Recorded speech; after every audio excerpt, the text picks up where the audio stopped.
Fanirisoherinay hiezaka mafy hiady amin'ny kolikoly ary handraisana fepetra ireo zay tsy gadra politika nivoaka tamin'ireny famoahana gadra voatsela ireny.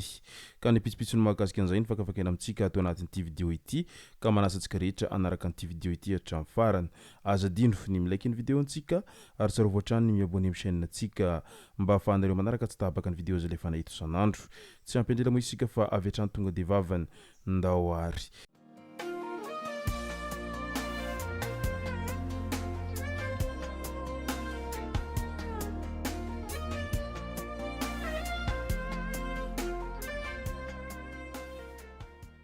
Ny tonga tsy miaraba hono na mantezitra ka dia faly miaraba isika rehetra mpanaraka tsy tabaka an'ity chaîne ity tenako amin'ity androandroany ity araka an'izay efa natsipiko zay dia ny mahakasika ny fanehoan-kevitra izay nataon'ny fanirisoherinay no tena iomparantsika ato anatin'ity vidéo ity. Fa milohan'izay dia andao aloha resantsika ireto tsara ho fantatra manaraka ireto. Commune Bongatsara, olona misa 270 no tratra ny fanapozinana ara-tsakafo araky ny tatitra izay nataon'ny ben'ny tanàna tao amin'ny commune Bongatsara mo no nahafantarana an'izay antotanisa 270 izay. Olona avy nisakafo tamina toeram-pivarotana hani-masaka iray tany an-toerana tany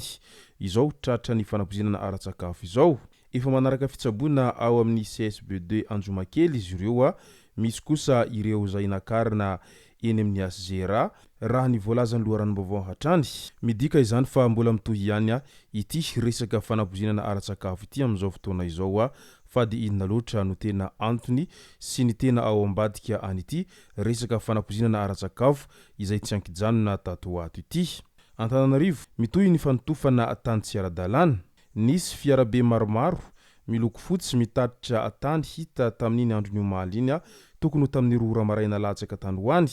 tazana nivoaka avy teny amin'ny ara-malagasy teny amin'ny digy tsy karitra fa no esorina ny takelaka misy ny laharan'ireo fiarabe ireo no sady tsy misy marika famantarana hoe aniza. Nizotra ny azo ny digy hanosipatrana moa ireo fiarabe ireo. Tsy karitra ihany koa fa tsy nisy polisy teo ampasiky raha toa ka tokony ho tazana teo izy ireo tamin'io fotoana io raha ny tokony ho izy. Mitohy hatrany araka izany ny fanotofana tany tsy ara-dalàna ao Antananarivo renivohitra ao amin'izao fotoana izay hidirana amin'ny vanim-potoana ny fahavaratra izao. Ny orinasa Jirama indray drafitra hisorohana ny fahatapahan-jiro manentana an'ireo mpanjifa vaventy ny Jirama mba hampiasa izay milina mpihary herinaratra manokana amin'ny fotoana hiravan'ny mpiasa sy amin'ny maraina vao mangiran'ny ratsy. Ny Jirama kosa no miantoka ny saram-pandaniana solika sy manitsy ny sarany herinaratra izay voafandrika. Isan'ny tanjona amin'izany ny fisorohana ny fahatapahan-jiro izay mifandimby ary ny fiarovana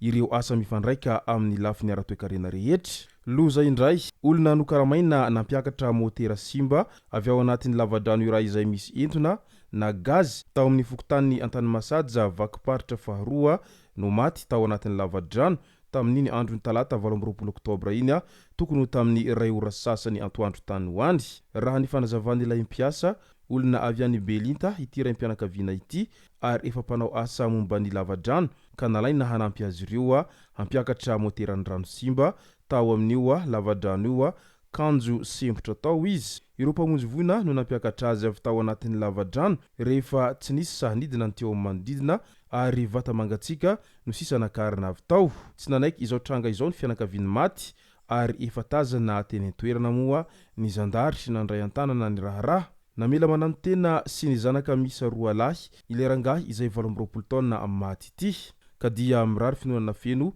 ho an'ny fianakaviany manamanjo amin'izao loza izay nahazo ny havan'izy ireo izao. Andao amin'izay ho resantsika ny mahakasika ny havatra izay nalefa ny ramatoa ministry ny fitsarana amin'izao fotoana izao tsy iza moa izay fa Fanirisoherinay. Imbitarivo tsy manana olana manokana ary tsy mbola nisy ny fifamaliana teo amiko sy Fanirisoherinay.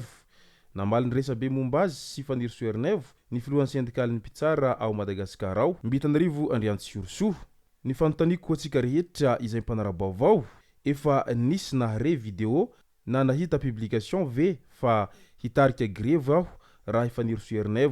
no lasa ministry ny fitsarana io ny napetrany. Ny faharoa niezaka tsy namaly aho satria efa lasa resaka politika ilay izy. Efa fiteniko lalandava ilay hoe tsy miditra resaka politika sendika no tantanina dia izay efa voavaly androany tamin'ny kabariny namana ministra Fanirisoherinay hoe tout est politique fa ny alohany androany dia efa nisy mifampiresahana dia indramiko anilahy Zokibe Colonel Patrick hoe ok no comment ary ny fahatelo ho antsika mpanao gazety na influenceur sy ny mpanaparitaka ary ny mampita vaovao izaho ihany ny mamoaka ny vaovao marina